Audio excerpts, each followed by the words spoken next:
گناہوں تک پہنچا دیتا ہے۔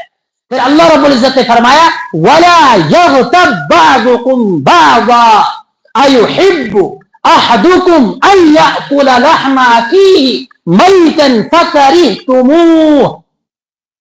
اللہ رب العزت نے فرمایا وَلَا يَغْتَبْ بَعْضُكُمْ بَعْضًا، اس غیبت کی مذمت کو بیان کیا کہ ایک دوسرے کی غیبت مت کرو، ایک دوسرے کے عیبوں کو مت ٹٹولو، ایک دوسرے کے عیبوں کی کوہ میں مت پڑو، ایک دوسرے کا پیچھا اس لیے مت کرو کہ میں اس کے اندر کے عیبوں کو ٹٹولوں گا، ان کو نکالوں گا اور دنیا کے سامنے بیان کروں گا، اس لیے ایک دوسرے کے پیچھے مت پڑو، یہ بڑا سنگین جرم ہے۔ اللہ رب العزت نے فرمایا کیا تم پسند کرتے ہو ان یاکل لحم اخیہ میتا، کہ تم اپنے مردار بھائی کا گوشت کھاؤ گے، اپنے مرے ہوئے بھائی کا گوشت کھاؤ گے؟ کیا تم یہ پسند کرتے ہو؟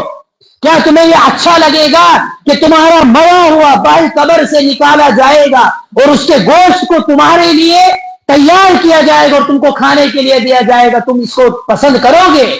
تمہیں یہ چیز پسند ہوگی؟ تم اس کو گوارا سمجھو گے؟ انسان کی تعظیم تو الگ ہے۔